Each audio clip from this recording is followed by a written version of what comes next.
देख लें, अगर ये कल तक भी ठीक हो जाए तो मैं शिफ्ट तो हुआ वही हूँ, लेकिन ये एक दफ़ा ज़रा पक्का काम हो जाए तो ज़बरदस्त हो जाए।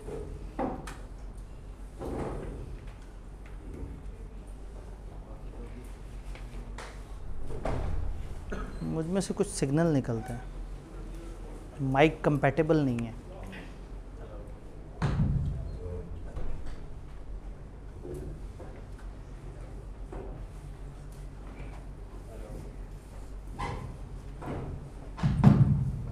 इंसान के अलावा सारी आवाज़ें कैप्चर कर रहा है वो।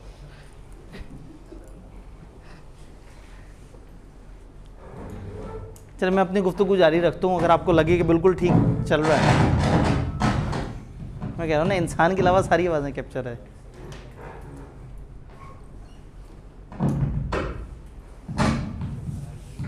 साबित हो गया ये मेरा मसला है।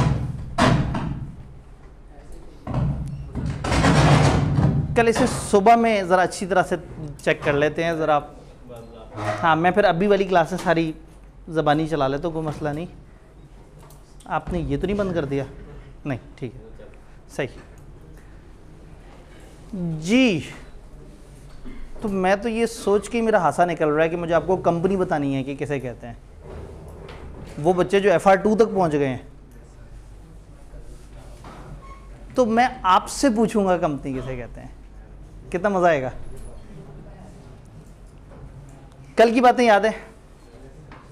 कितने टाइम से ज़्यादा नहीं पढ़ना,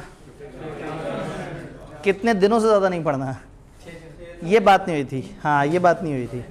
सैटरडे आपका ऑफ है। एक भाई ने निकलते हुए कहा सर आपने बताया नहीं सैटरडे के बारे में, क्योंकि बीलो सीलो इन दोनों में हम सैटरडे को तकलीफ़ नहीं देते बच्चों को, हम बाकी सब्जेक्ट्स में देते हैं, ऑडिट में ही या कुछ और इस तरह से। बीलो सीलो तो बेचारे वैसे ही। मैं कल स्केजुअल बना रहा था तो मैं खींच रहा था, खींच के मैंने बड़ी कोशिश की आगे जाऊँ आगे जाऊँ आगे जाऊँ। कभी वो दिसंबर से पहले ख़त्म हो जाता था, फिर मैं कहा नहीं ये तो बड़ा अजीब सा काम हो गया, सारा कुछ है।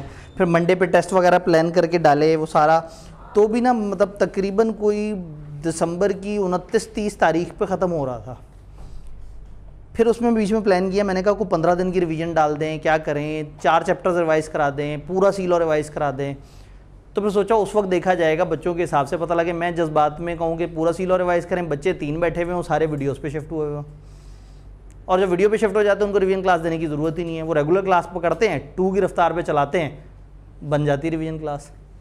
टीचर तेज़ी से भाग रहा होता है और उसकी अच्छा ऊपर से वो जवासा वाली क्लास को 2 पे चलाने में ना इतना फील नहीं होता, क्योंकि कैमरा छोटा सा एक मतलब साइड पे नज़र आ रहा होता है और सामने कंटेंट होता है, तो कंटेंट लिखते हुए इतना महसूस नहीं होता। मुझे जब 2 पे दौड़ाते हैं तो सिर्फ आवाज़ तेज़ नहीं होती, मैं भी तेज़ हो जाता हूँ।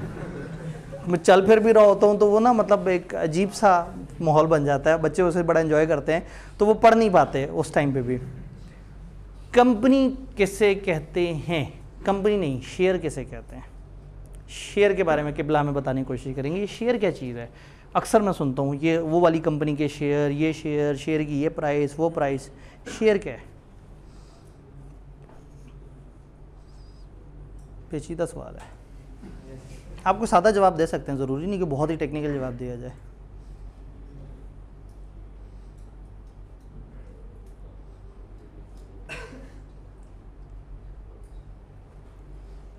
क्या है ये share?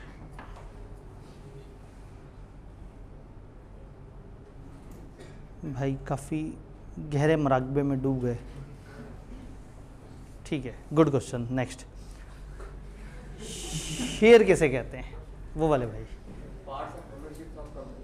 Part of ownership of the company. एक कंपनी की ओनरशिप में जो आपका हिस्सा है उसको हम शेयर कह देते हैं। ठीक है, ये बात समझ आई। और कंपनी की ओनरशिप से क्या मुराद है?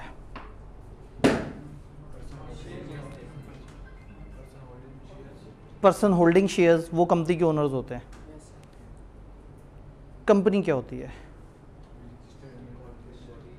एक रजिस्टर्ड चीज़ जो कंपनी लॉ में रजिस्टर्ड। एक कंपनी को साइड पे करते हैं, पहले ज़रा पुराना वो लेके आते हैं, ये जो सोल ट्रेडर है और जो पार्टनरशिप है, कहानी यहीं से शुरू करते हैं। इंट्रो टू अकाउंटिंग से पढ़ते आ रहे हैं आप।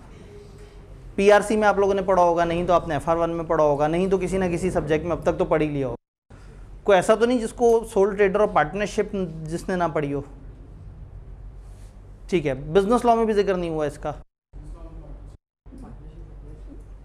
बिजनेस लॉ में जब पार्टनरशिप का जिक्र हुआ है तो वहाँ किसी टाइम पे तो इंडिविजुअल और पार्टनरशिप का डिफरेंस, तो इसका मतलब कहीं ना कहीं पार्टनरशिप और सोल का या सोल पर्सन का पता है।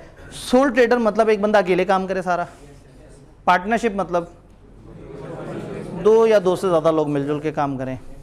ये जितने लोग यहाँ पे बैठे हुए हैं इस जोन में एंड तक, ये मुझे बताएंगे, आप बाकी लोगों ने सोच के रखना है, लेकिन पहले इनकी बारी है। सोल बिजनेस करने के क्या फ़ायदे हैं? पार्टनरशिप बंदा ना बनाए, अकेला बंदा ही सारा बिजनेस करे, क्या फ़ायदा है इसका? सारा का सारा प्रॉफिट उसके पास आ जाएगा, सारी डिसीजन मेकिंग उसकी है, अकेला डिसीजन मेकर है, कोई कन्फ्यूजन नहीं, कोई परेशानी नहीं। लॉस कम कर सकता है, उसे पता है कि कौन सा खर्चा कम करना है। अकेला बैठा हुआ है तो वो पंखा बंद करके बैठ जाए, एसी कम चलाए। 4 पार्टनर्स बैठे हुए हो तो खर्चे भी बढ़ते चले जाते हैं, तो वो अपने खर्चे को मैनेज कर सकता है।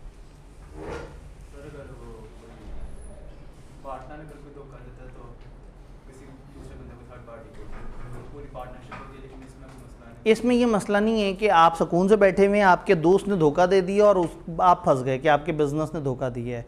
तो सोल ट्रेडर अपने काम का खुद जिम्मेदार है, अगर गलत काम नहीं करेगा तो गलत कॉन्सिक्वेंसेस भी नहीं होंगे।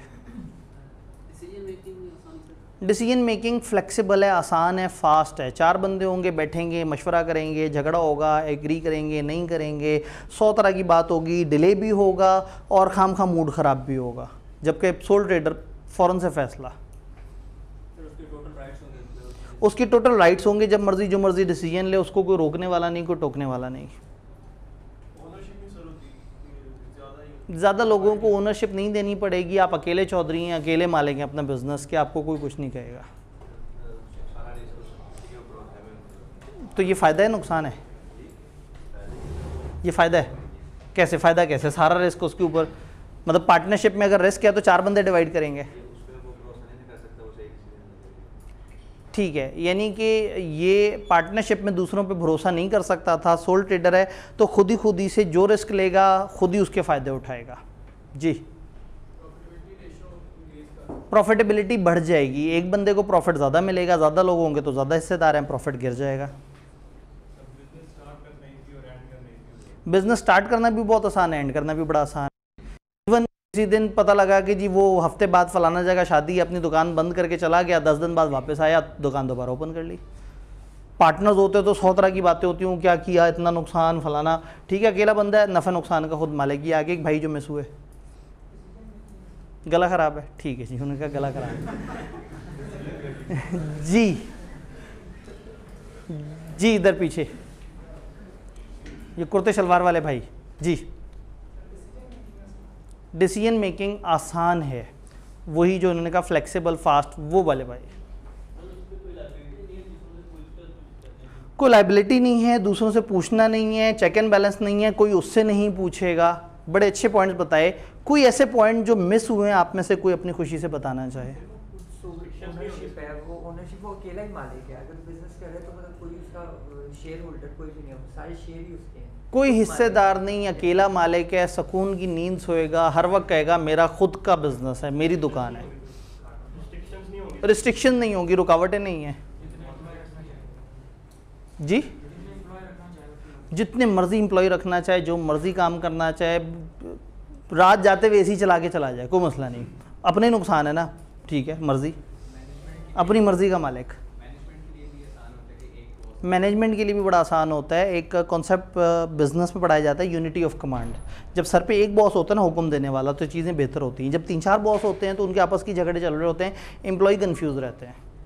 तो सोल ट्रेडर के तो बड़े फ़ायदे हैं। ये अगर इतने फ़ायदे हैं तो लोग पार्टनरशिप क्यों बनाते हैं? यहाँ वाले लोग मुझे पार्टनरशिप के फ़ायदे बता सकते हैं?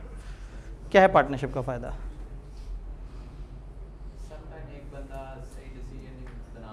डिसीजन की क्वालिटी बेहतर हो जाएगी जब ज़्यादा पार्टनर्स होंगे। कंट्रीब्यूशन, एक बंदा अपने पैसों से खेल सकता है, 4 बंदे होंगे तो 4 लोगों के पैसे से बड़ा बिजनेस हो सकता है, कंट्रीब्यूशन बेहतर आ जाएगी। ठीक है, तो तकरीबन ये पहले वाले भाई वाली बात हो गई।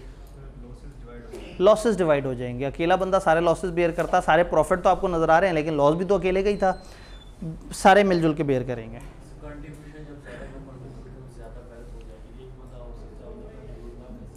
ठीक है, तो आपने अल्फाज बदले हैं, लेकिन ये वाले भाई वाला पॉइंट आपने बता दिया जी। सर कैपिटल और रिस्क डिस्ट्रीब्यूट हो जाते हैं। कैपिटल और रिस्क डिस्ट्रीब्यूट हो जाता है। इन्होंने 2 पॉइंट जोड़ के अल्फाज खूबसूरत कर दिए, MFA का तड़का लगा दिया बीच में जी। आप ये वाली साइड बहुत जल्दी फुस हो गई, वो लोग ऐसे टकाटक चली जा रहे थे। नहीं, भाई ने शर्मा के कहा नहीं।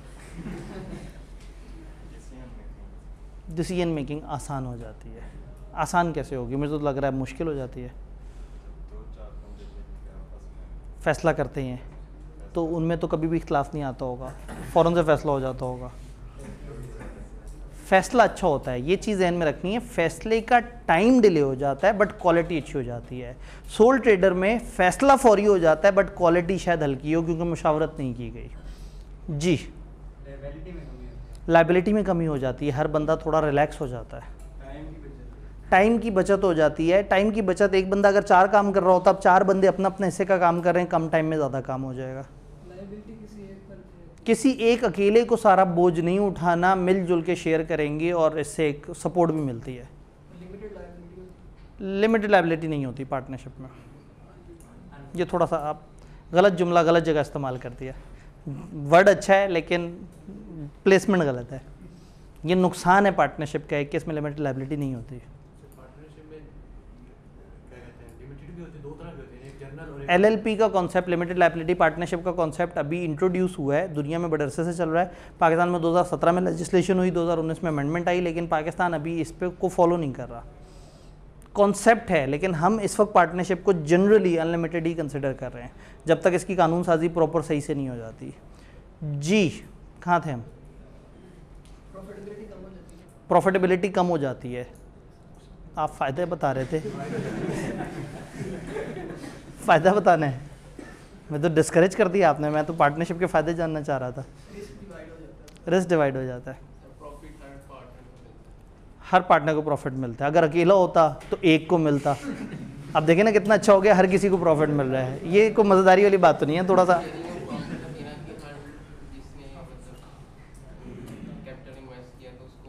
ठीक है। असल में इस वक्त हम देख रहे हैं कि सोल ट्रेडर नहीं बंदा पार्टनरशिप बनाए, क्यों? तो कुछ ऐसा फ़ायदा बताए ना जो उनको नहीं होता। इन्वेस्टमेंट ज़्यादा होंगी, प्रॉफिट की रेशो बढ़ जाएगी, आपको प्रॉफिट का पोर्शन कम मिले लेकिन वॉल्यूम ज़्यादा होगा। वो भाई भी कुछ इस तरह से कहना चाह रहे थे गालबन जी।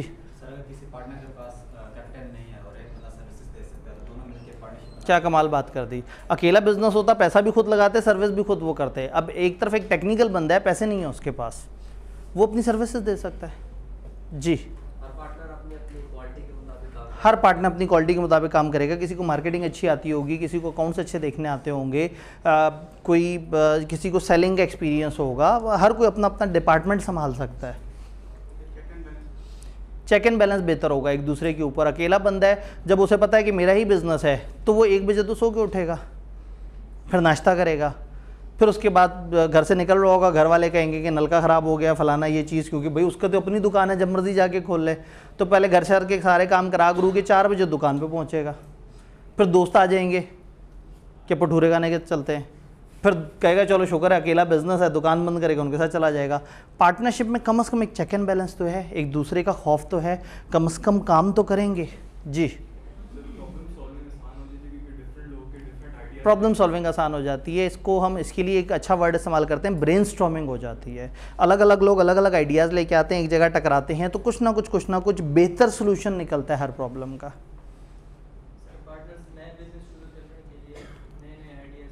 नए आइडियाज़ होंगे। एक बंदा अकेला काम कर रहा होता है, वो स्टक हो जाता है। ज़्यादा लोग होंगे, ज़्यादा आइडियाज़ होंगे, ज़्यादा नए बिजनेस होंगे, ज़्यादा एवेन्यूज़ होंगे, लॉसेस डिवाइड हो जाएंगे। इन्होंने वो पॉइंट जो 3 दफ़ा रिपीट हुआ उसको 4थी दफ़ा बहुत फ़ख्र से रिपीट कर दिया। एक बंदे के गायब होने से बिजनेस को फ़र्क नहीं पड़ेगा, बाकी लोग लोड शेयर कर लेंगे। वो अकेला बंदा जब शादी के लिए दुकान बंद करके गया तो 10 दिन कारोबार ही नहीं हुआ, कुछ नहीं बिका। पार्टनरशिप में ये वाला मसला नहीं है, एक दूसरे को हेल्प कर सकते हैं ये जी।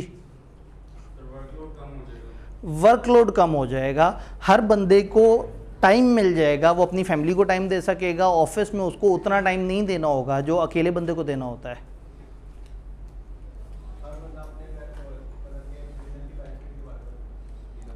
जब सारे लोग कंबाइनली एक बिज़नेस के बारे में अच्छा सोच रहे होंगे, तो जब इतने सारे मुखलिस लोग एक बिज़नेस को मिलेंगे, बिज़नेस चल पड़ेगा अच्छा। बिज़नेस की क्वालिटी, डिसीजंस की क्वालिटी, ये सारी चीज़ें बेहतर होंगी। कोई ऐसा पॉइंट जो किसी और के जहन में आ रहा हो जो अभी तक डिस्कस ना हुआ हो? एक बंदा सिर्फ कैपिटल इन्वेस्ट करके एज अ साइलेंट पार्टनर या एक आसान इन्वेस्टमेंट प्लान भी हो सकता है कि पार्टनरशिप में आप आएँ, पैसे दें, साइड पे बैठ जाएं कि मेरा पैसा है, तुम लोग करते रहो, मुझे प्रॉफिट कैसा देते रहना। सोल ट्रेडर में ऐसा नहीं हो सकता, जो करना है खुद करना है। पार्टनर इन प्रॉफिट ओनली भी हो सकता है कि वो बिल्कुल, पार्टनर इन प्रॉफिट ओनली बन सकता है वो। ये ऐसी बातें आप लोगों ने बिजनेस लॉ में पढ़ी हुई हैं जी। हर कोई सिर्फ अपने काम के लिए जिम्मेदार हो, ऐसा ना हो कि पूरे बिजनेस के लिए एक अकेला बंदा रिस्पॉन्सिबल है, अलग अलग डिवाइड हुआ हुआ है। इसका मतलब ये हुआ कि सोल ट्रेड अपने फ़ायदे हैं और पार्टनरशिप के अपने फ़ायदे हैं। Apparently business point of view से, कमर्शियल पॉइंट ऑफ व्यू से ज़्यादा अच्छी चीज़ क्या लग रही है? पार्टनरशिप। इसमें कोई दूसरी राय नहीं है।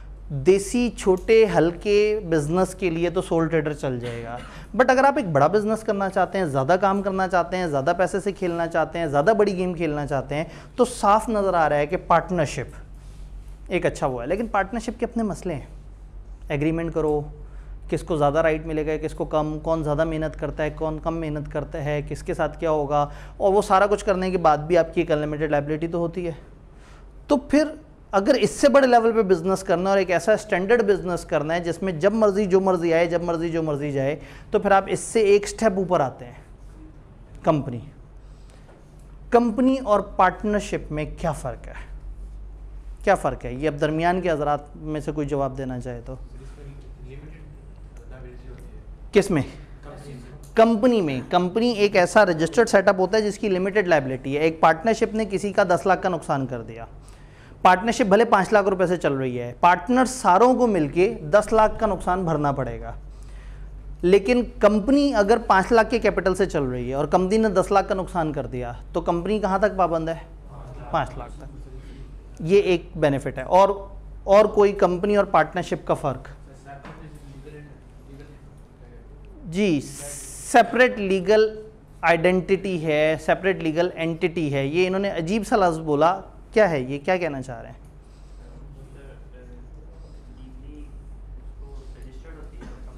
कंपनी लीगली रजिस्टर होती है, उससे क्या होता है? वो कंपनी लीगली रजिस्टर हो गई, तो सेपरेट लीगल आइडेंटिटी से फ़र्क क्या पड़ेगा? क्या पार्टनरशिप अलग से रजिस्टर नहीं होती? पार्टनरशिप चाहे तो रजिस्टर कराएं, चाहे तो ना रजिस्टर कराएं।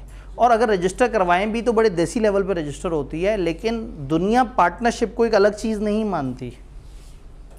ये ऐसे ही है जैसे एक सोल ट्रेडर अपनी दुकान पे बैठा हुआ है और उसने किसी का नुकसान कर दिया, तो आज उस बंदे ने, शकूर नामी बंदे ने किसी का नुकसान, शकूर एंटरप्राइजेस बिजनेस का मालिक शकूर, उसने नुकसान कर दिया किसी का। एक बंदा गुस्से में आया, उसने कहा तुमने मेरा नुकसान किया। उसने कहा नहीं मैंने नहीं किया, ये ऊपर बोर्ड देख रहे हो, शकूर एंटरप्राइजेस, इसने किया तुम्हारा नुकसान, इसे पकड़ो। कहेगा पागल समझा हुआ है? शकूर और शकूर एंटरप्राइजेस एक ही इंसान है, और मैं तुम्हें चपेट मारूंगा तो उनको लगेगी, शकूर एंटरप्राइजेस को।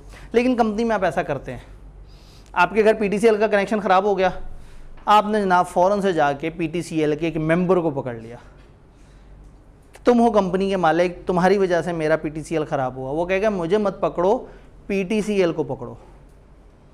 आप कहेंगे क्या मजाक करते हो, तुम ही तो मालिकों में से हो PTCL के। उसने कहा भले मैं मालिकों में से हूँ, but PTCL separate legal entity है, वो एक अलग इंसान है, उस पर केस करो, अदालत में ले जा सकते हो PTCL को। या रिजल्ट वाले दिन आप में से कोई आगे मुझे पकड़ ले, क्या आप ICAP के मेंबर हैं? चार्टर्ड अकाउंटेंट्स ICAP के मेंबर हैं। वो चार्टर्ड अकाउंटेंट जो ICAP को पैसे देते हैं वो उनके मेंबर कहलाते हैं, मेंबर ओनर्स कहलाते हैं। तो ICAP ने किसी को फेल कर दिया और बच्चे ने टीचर को पकड़ लिया कि जी आप ICAP के मेंबर हैं, आपके इदारे ने हमें फेल किया।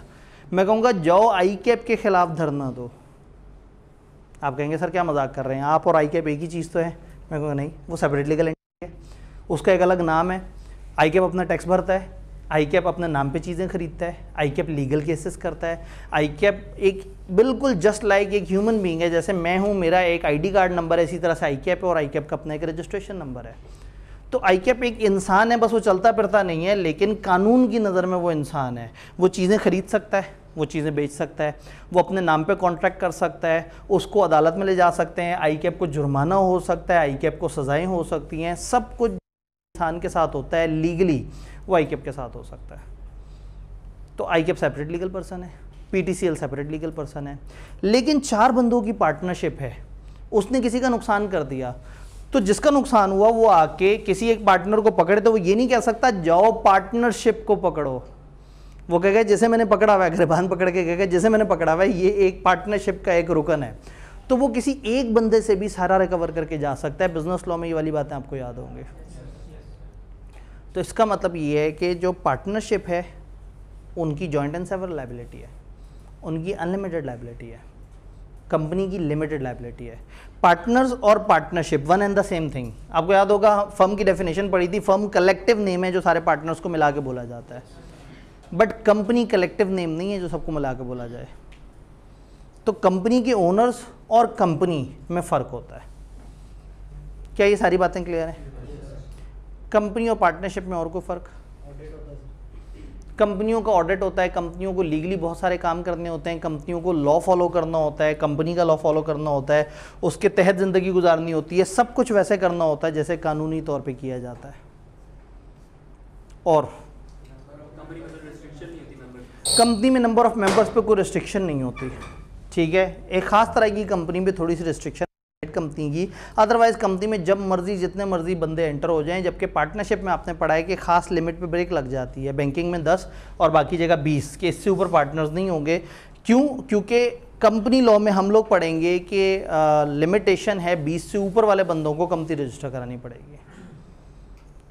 और यहाँ पे प्रॉफिट डिविडेंड में दिया जाएगा। अब आपने मुझे कंपनी और पार्टनरशिप के बहुत सारे फ़र्क बताने हैं। आपने कहा वहाँ पे प्रॉफिट होता है, यहाँ हम डिविडेंड बोलेंगे। और आप लोग FR1 में रीज़नेबल अकाउंटिंग तो पढ़ के आए हैं, तो अब जो बातें हो रही हैं वो आप लोगों के लिए ज़्यादा मुश्किल नहीं है। और कंपनी में शेयर्स होते हैं जो स्टॉक एक्सचेंज पे भी ट्रेड हो सकते हैं। पार्टनरशिप में शेयर्स नहीं होते। पार्टनरशिप में हर बंदा हिस्सेदार होता है। और पार्टनरशिप में वही मैनेज भी कर रहे होते हैं, लेकिन कंपनी को डायरेक्टर मैनेज करते हैं। पार्टनरशिप में वही मैनेज भी कर रहे होते हैं, जबकि कंपनी में मैनेजमेंट अलग हो सकती है और ओनर्स अलग हो सकते हैं। ओनर हो सकता है घर बैठा हो, साइलेंट इन्वेस्टर की तरह। और कंपनी में ओनरशिप ट्रांसफ़र करना आसान है, पार्टनरशिप में ओनरशिप इतने आराम से ट्रांसफ़र नहीं होती। एक पार्टनर अगर अपनी जगह किसी और को बुलाना चाहता है तो पहले ये पार्टनरशिप ख़त्म होगी, एक नया बंदा आएगा, उसके साथ टर्म्स एग्री होंगी। यानी अगर एक भी बंदा पार्टनरशिप छोड़ के जाता है, पार्टनरशिप ख़त्म। एक भी नया बंदा आता है, पिछली पार्टनरशिप ख़त्म, नई पार्टनरशिप। यानी कि जब भी कोई आएगा, जब भी कोई जाएगा, या जब भी कोई एक बंदा अपना हिस्सा किसी दूसरे को ट्रांसफ़र करेगा, पिछली पार्टनरशिप ख़त्म हो जाएगी, नई पार्टनरशिप आ जाएगी। कंपनी में ये मजाक नहीं है, कंपनी चलती रहती है, लोग बदलते रहते हैं। मतलब PTCL के 50 साल पहले जो शेयर होल्डर्स थे, शायद आज 90% वो लोग ना हो। तो शेयर होल्डर्स बदल रहे हैं, एक बंदा अपना हिस्सा किसी दूसरे को दे रहा है, वो किसी तीसरे को दे रहा है, वो चौथे को दे रहा है, लेकिन कंपनी अपनी जगह जिंदा है, कंपनी चलती जा रही है। और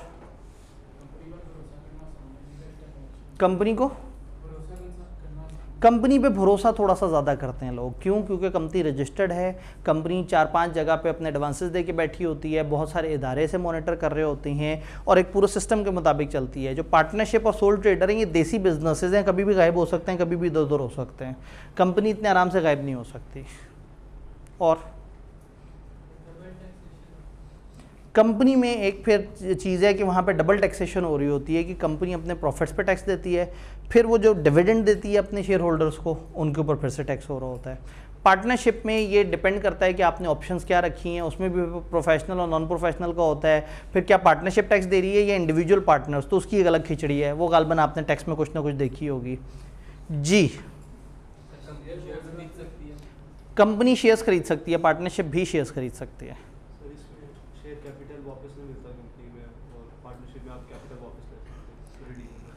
पार्टनरशिप में आपने पार्टनरशिप में हिस्सा डाला 2 लाख का, वो आगे चल रही है, फिर आपने कहा मैंने निकलना है, सारे पार्टनर्स राज़ी थे, आप अपना हिस्सा वापस निकाल के चले जाएं।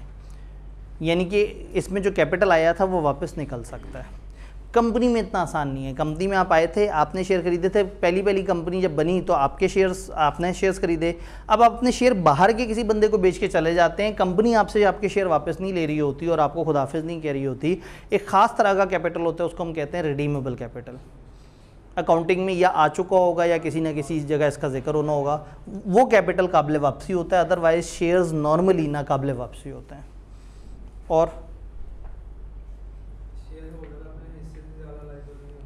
शेयर होल्डर अपने से ज़्यादा लायबल नहीं होता। और पार्टनरशिप में आप भले 2 लाख रुपए दे के पार्टनरशिप में मेंबर बने, आपको ज़्यादा लायबिलिटी पड़ सकती है। तो इसका मतलब है एक बहुत ही वेल ऑर्गेनाइज्ड फॉर्मल बड़े लेवल की पार्टनरशिप को हम कंपनी कहते हैं। फिर एक फ़र्क जिसका मैं इंतज़ार कर रहा था, कंपनी में ओनर बनने के लिए पैसे चाहिए, सिर्फ पैसे चाहिए, जबकि पार्टनरशिप में ओनर बनने के लिए स्किल से भी काम चल जाता है। यानी पार्टनरशिप में देयर कैन बी आएंगे, बट कंपनी एक कमर्शियल बिजनेस है जिस शेयर्स लेने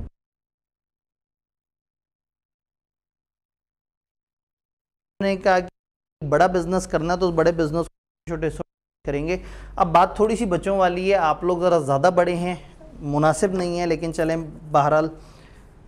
अगर एक बिज़नेस शुरू होना है 10 मिलियन से, 10 मिलियन कितने लाख होते हैं? 1 करोड़ होते हैं। आपका ये मिलियन बिलियन वाली कहानी क्लियर है, पक्की बात है। एक नंबर लिखता हूँ, 7214985। इसको ज़रा इंग्लिश में पढ़ के बताइएगा। 7,214,985। और उर्दू में पढ़िएगा ऐसे 72,14,985। ठीक है, इसका मतलब है वो वाला मसला नहीं है। आप लोगों की अकाउंटिंग कर करके ये वाली सारी चीज़ें क्लियर है। मेरे आधे मसले रिजॉल्व हो गए। पुराने ज़माने में जो है वो, जब मैं यहाँ पे फिगर्स लिख रहा होता था तो बच्चे यही कंफ्यूज होते थे कि सर ये आप उर्दू में बात कर रहे हैं इंग्लिश में। तो 10 मिलियन से कंपनी शुरू हो रही है। उन्होंने क्या किया, उस 10 मिलियन को 10-10 रुपए के कुछ हिस्सों में तोड़ लिया। कितने हिस्से बने? 1 मिलियन। तो एक कंपनी है जिसके 1 मिलियन हिस्से हो गए हैं 10-10 रुपए के।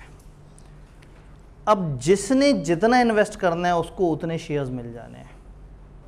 एक साहब आए, उनके पास 2 मिलियन रुपए थे। ये 2 मिलियन रुपए से कितने शेयर्स खरीद सकते हैं वो? 2 लाख। इस 10 लाख में से 2 लाख शेयर्स उन्होंने खरीद लिए। तो 10 लाख में 2 लाख अगर खरीदे तो फीसद कितना बना? 20। तो मैं कहूँगा ये साहब कंपनी के 20% मालिक बन गए। तो जब कंपनी शुरू हुई 10 मिलियन से, तो कोई इसका 20% का मालिक था, कोई इसका जो है वो, कोई 3 लाख शेयर्स लेके आया तो वो 30% का मालिक बन गया, कोई 10% का मालिक बन गया, कोई 15% का मालिक बन गया, कोई 5% का मालिक बन गया। इस तरह से मुख्तलिफ ABCD अलग अलग शेयर होल्डर्स बन गए। तो कंपनी जब शुरू होगी पैसों से शुरू होगी। इन सब लोगों ने मिलकर पैसा डाला और जितना जितना इन्होंने पैसा डाला उतने उतने इनको मिल गए शेयर्स। ये जो 1 मिलियन शेयर्स हैं, इस अलग अलग हिस्से। तो ये भाई साहब जिसने 2 मिलियन लगाया था, इन्होंने 2 लाख शेयर्स मिल गए। इनको एक कागज़ मिलेगा जिसका नाम होगा शेयर सर्टिफिकेट, जिस पे लिखा होगा कि आपके पास इस कंपनी के 2 लाख शेयर्स हैं और कंपनी का टोटल शेयर कैपिटल है 10 लाख। 10 लाख शेयर हैं कंपनी के। तो ये इस कंपनी का 20% का मालिक है।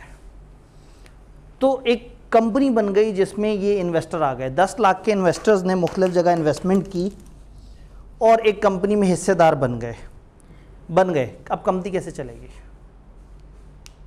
पैसा एक जगह इकट्ठा हो गया, अब इस पैसों से कंपनी चलेगी, कौन चलाएगा?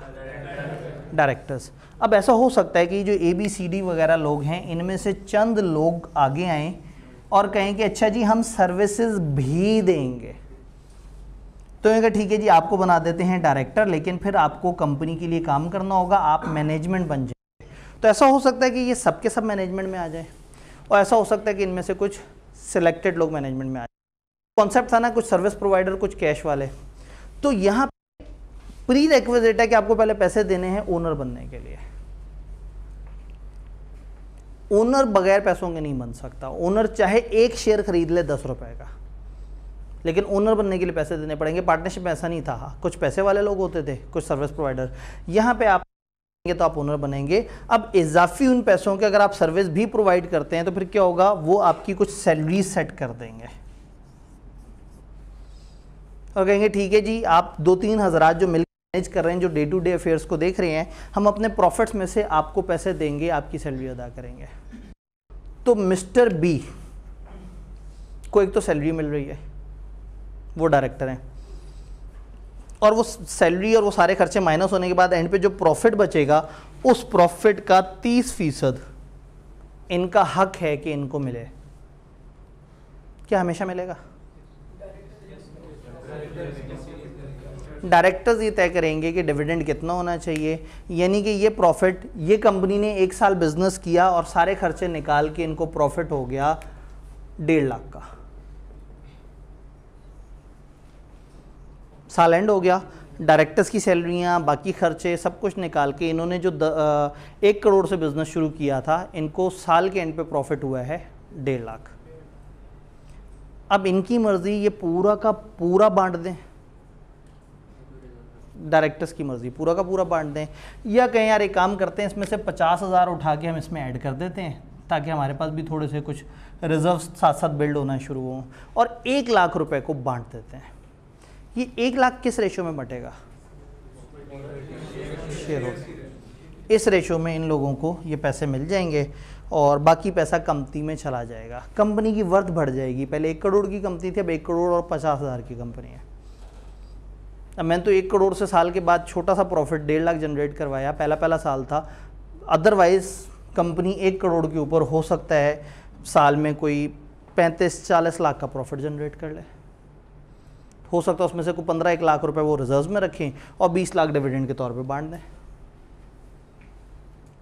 चलें, मिस्टर बी के पास हैं 3 लाख शेयर्स।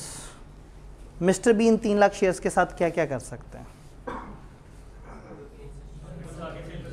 आगे सेल कर सकते हैं, सारे भी सेल कर सकते हैं और टुकड़ों में भी सेल कर सकते हैं।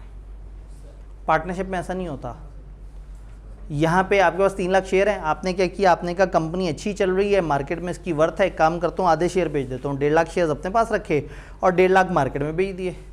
अच्छा, ये शेयर खरीदा था 10 रुपये का, कंपनी ग्रो करती करती करती करती ये जो आपका कैपिटल था, आहिस्ता आहिस्ता रिजर्व्स ऐड होते होते 4 मिलियन तक के आपके रिजर्व्स भी ऐड हो गए। मेरा नहीं ख्याल कि आपको बताया जाने की ज़रूरत है कि कैपिटल और रिजर्व्स में फ़र्क होता है। इन टोटल को मिला के इक्विटी कहते हैं। इक्विटी के अंदर कैपिटल वो इनिशियल अमाउंट है जो आई हुई है, और उसके बाद जो क्यूमुलेटेड अमाउंट्स हैं या इस तरह की जो भी वो है, वो रिजर्व्स और उसकी मूवमेंट की स्टेटमेंट, चेंजेस इन इक्विटी भी आपको अच्छी तरह से पता है। मेरे आधे मसले हल हो गए। अब ये कंपनी 10 मिलियन का कैपिटल है इसका और 4 मिलियन के रिजर्व्स हैं। इक्विटी की ज़बान में अगर मैं बात करूं तो ये 14 मिलियन की कंपनी है। शेयर इनका कितने का हुआ था शुरू में, इशू कितने का? 10 रुपये का। ये जो मिस्टर बी अपने शेयर बेच रहे हैं, क्या ये 10 रुपये का बेचेंगे? इन्होंने ख़रीदा तो 10 रुपये का है। ये मार्केट में सोचें क्या आवाज़ लगाएंगे? 14 की आवाज़, कम से कम 17-18 रुपये बोलेंगे। ये क्या बात हुई? ये 14 मिलियन में इनका फी शेयर 14 रुपये तो हिस्सा है, ये तो तय है बात।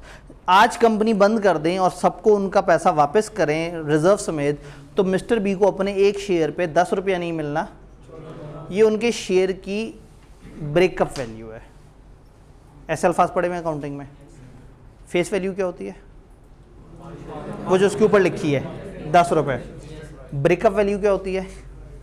शेयर की पार वैल्यू प्लस उसका शेयर प्रीमियम, जो मतलब उसके एक्स्ट्रा, यानी कि टोटल कंपनी की जितनी इक्विटी है, या आप अकाउंटिंग की ज़बान में नेट एसेट्स उसे कहना चाहें, इक्विटी या net assets divided by number of shares, तो पता लग जाएगा कि मेरा एक शेयर आज अगर कंपनी बंद हो तो 14 रुपये के एसेट्स की फॉर्म में पड़ा हुआ है।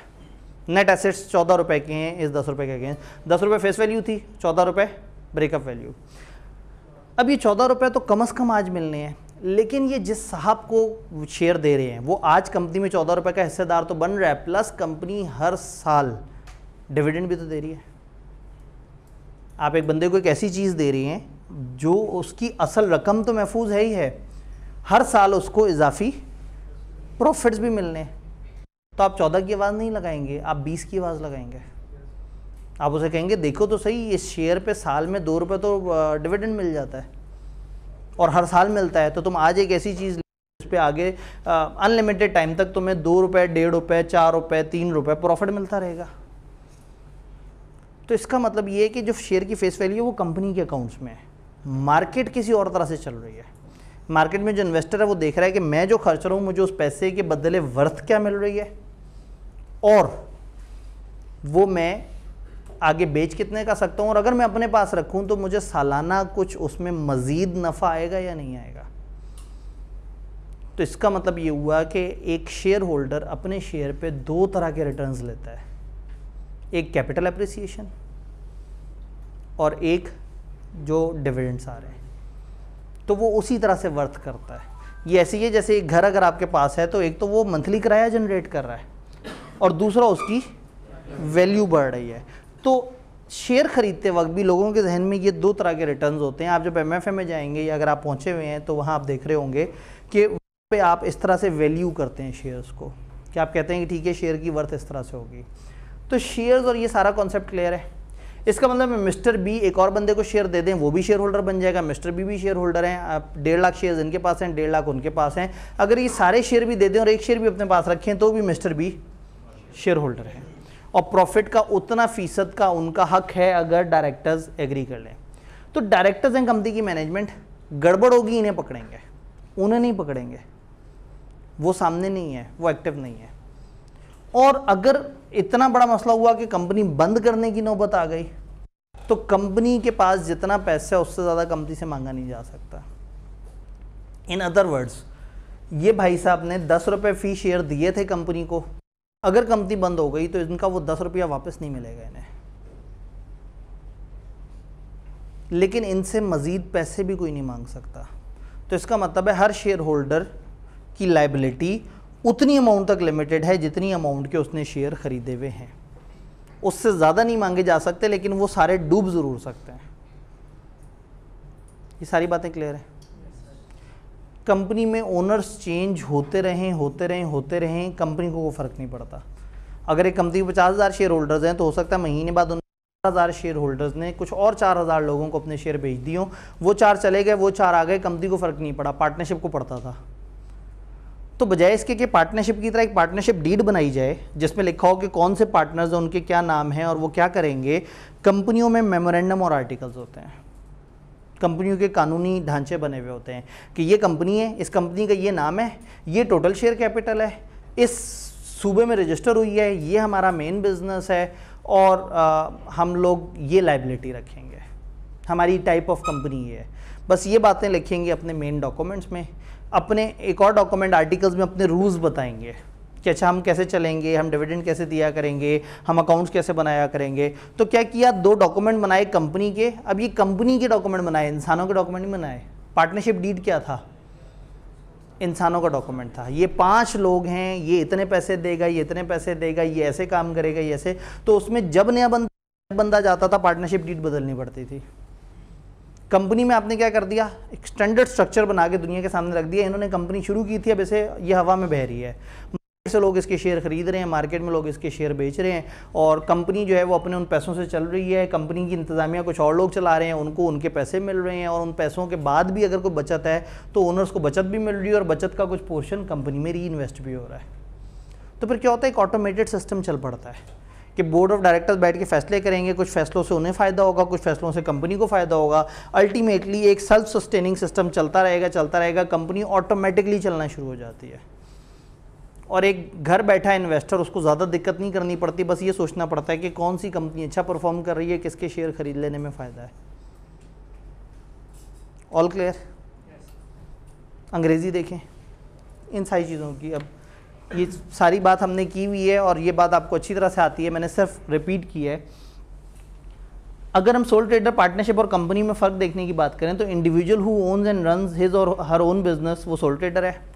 लॉ इसको सेपरेट पर्सन रिकग्नाइज नहीं करता। मिस्टर वो कौन थे, शकूर, मिस्टर शकूर और शकूर एंटरप्राइज दो अलग अलग चीज़ें नहीं हैं, लेकिन मिस्टर बी और वो कंपनी जिसका मैं जिक्र कर रहा था ये दो अलग लोग हैं। मिस्टर अल्फा और PTCL दो अलग अलग लोग हैं। मिस्टर आतिफ आब्दी और आईकैप दो अलग अलग लोग हैं। तो इदारा, कंपनी एक इदारे के तौर पर रिकग्नाइज होता है, लेकिन इंडिविजुअल बिजनेस या पार्टनरशिप को सेपरेट वो वैल्यू नहीं मिलती। ये पर्सन पर्सनली लायबल है for debts of the business. जितने भी डेट्स ऑफ द बिजनेस होंगे पर्सनली लायबल है, यानी 7 लाख रुपए तो दुकान चला रहा है, नुकसान हो गया 10 लाख का, पहले इसकी दुकान बिकेगी, फिर घर से जाके 3 लाख रुपए और ला के देगा। बट क्या मैंने इन लोगों के बारे में कहा था कि मिस्टर बी घर से पैसे ला के देंगे? नहीं। मिस्टर बी का बड़े से बड़ा नुकसान क्या हो सकता था?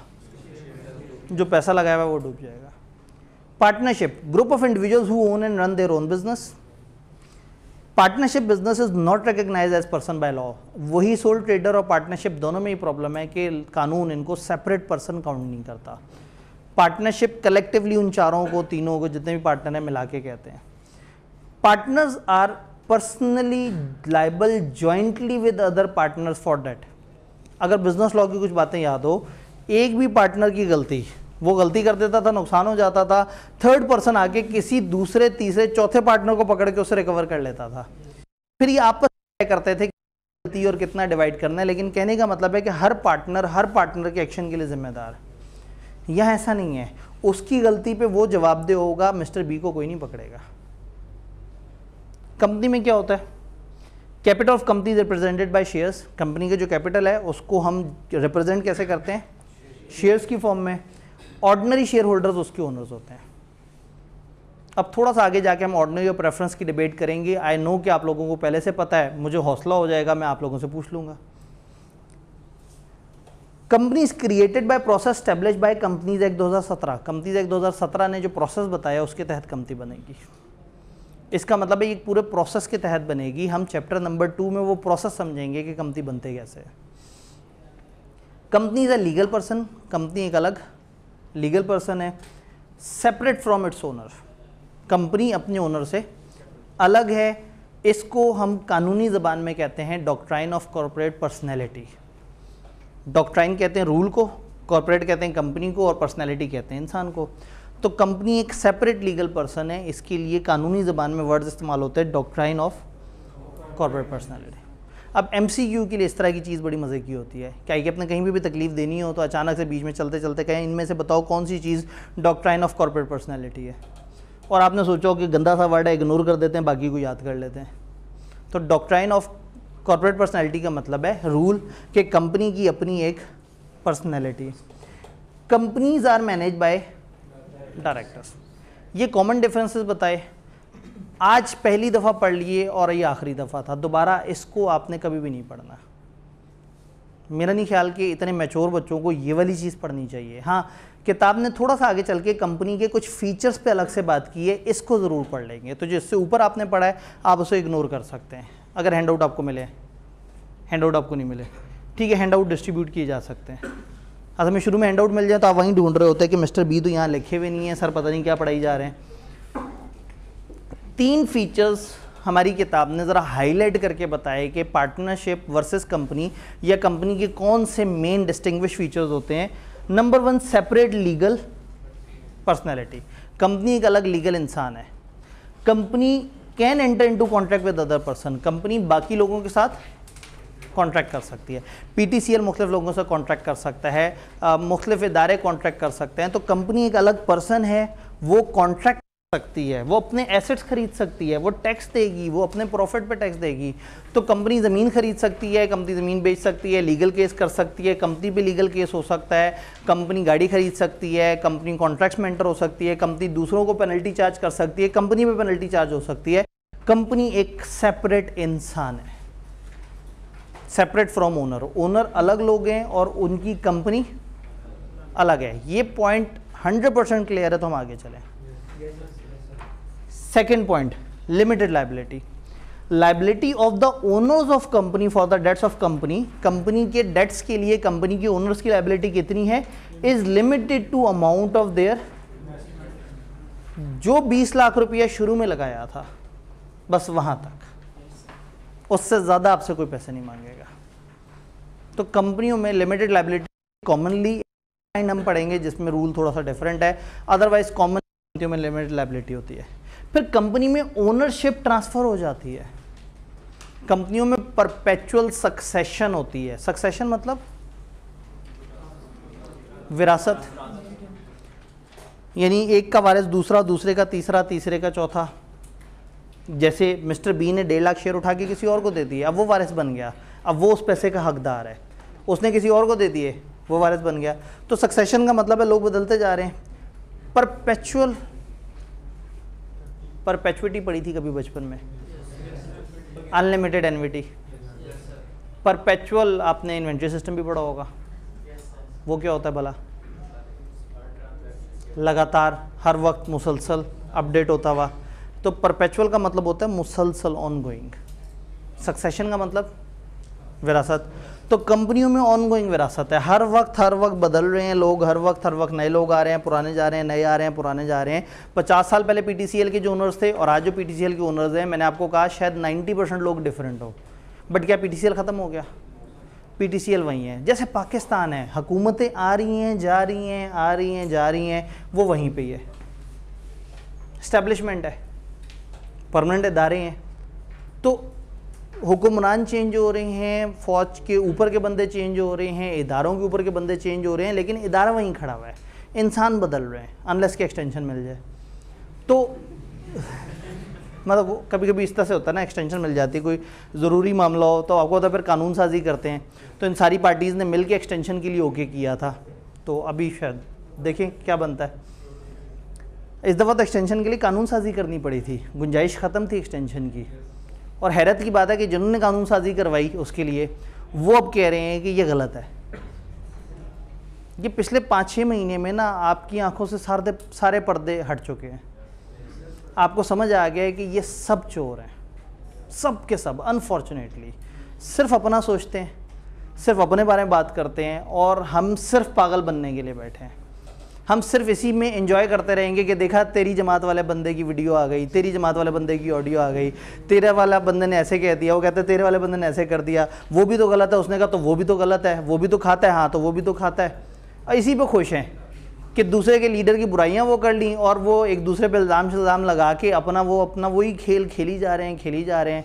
कभी अचानक से बहुत ज़्यादा ईमानदार हो जाता है कोई, कभी अचानक से कोई बहुत बेईमान हो जाता है, कभी अचानक से अदालतें कहती हैं इस जैसा ख़तरनाक बंदा कोई नहीं, कभी अदालतें कहती हैं इस जैसा मुकद्दस बंदा कोई नहीं, कभी इदारों को एक बंदा बहुत पसंद आ जाता है, कभी इदारों को एक बंदा बहुत ही फजूल लगना शुरू हो जाता है।